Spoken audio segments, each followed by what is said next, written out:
स्वामी का है कोई दिक्कत नहीं, सेवक का भी है तो कोई दिक्कत नहीं, पिता का है, माता का है, गुरु का है।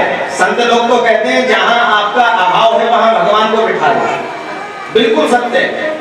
लेकिन भगवान को भगवान मानो। अब आजकल पोशाक पहना के भगवान को चश्मा भी लगा दिया जा रहा है। भगवान को अभी तक तो सिर्फ बाजार में लंगोटी आई थी, अब तो चड्डी आने लगी। हाँ, अभी तक हमने लंगोटी सुने थे कि लंगोट आते थे और लंगोट पहना जाते थे। पहले तो साधुओं की जो, मैं तो साधुओं के संग में रहता हूँ, आश्रमधारी हूँ, तो हम सबन को तो पता है कि लंगोट बगोट कछुनाएं पहनाए, अपने हाथ से ठाकुर जी के ताई कपड़ा बाजार से मंगा करके बाग को काट करके वही 2 बार में ठाकुर जी को लपेट दो जावे, पोशाक पहनाई दे जावे, ये ठाकुर जी की लंगोट को काम करे। अब आजकल तो पता नहीं काय का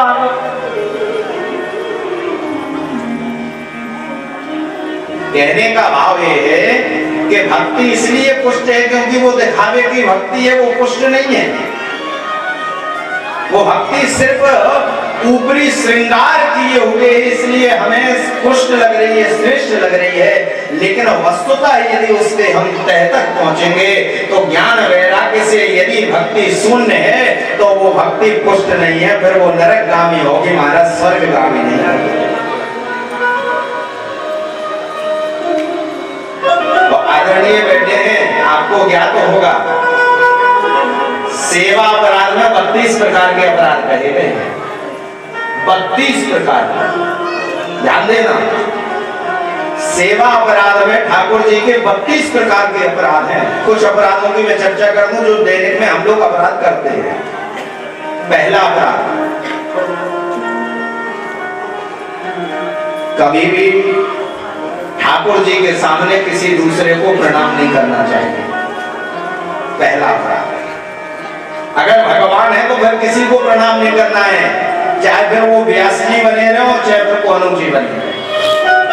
मैं स्वयं की भी कह रहा हूं, हमारे सरकार हमारे साथ क्या, हम इनके साथ रहते हैं, लेकिन वहां भी अगर कोई आओ तो ठाकुर जी को प्रणाम कर लो, हमें प्रणाम करने की जरूरत नहीं। पहला अपराध, बिना ठाकुर जी को भोग लगाए कुछ खाना, ये भी सेवा अपराध है।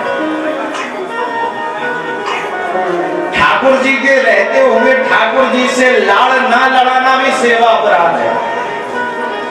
ठाकुर जी से बात करो, बात करेंगे।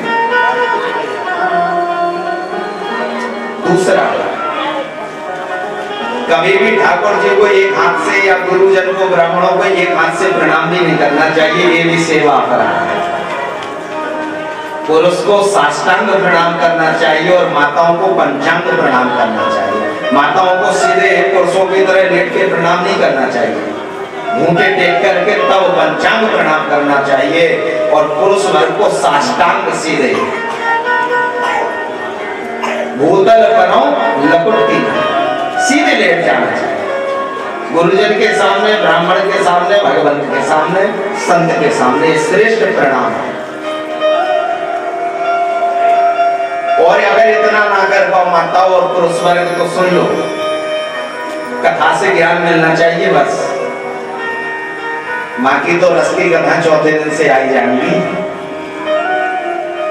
हम लोग अभी जो प्रणाम करते हैं वो गलत करते हैं माताओं, या तो एक हाथ से करते हैं, और पुरुष वर्ग तो एक हाथ से भी करता है तो महाराज घूंटे छूता है।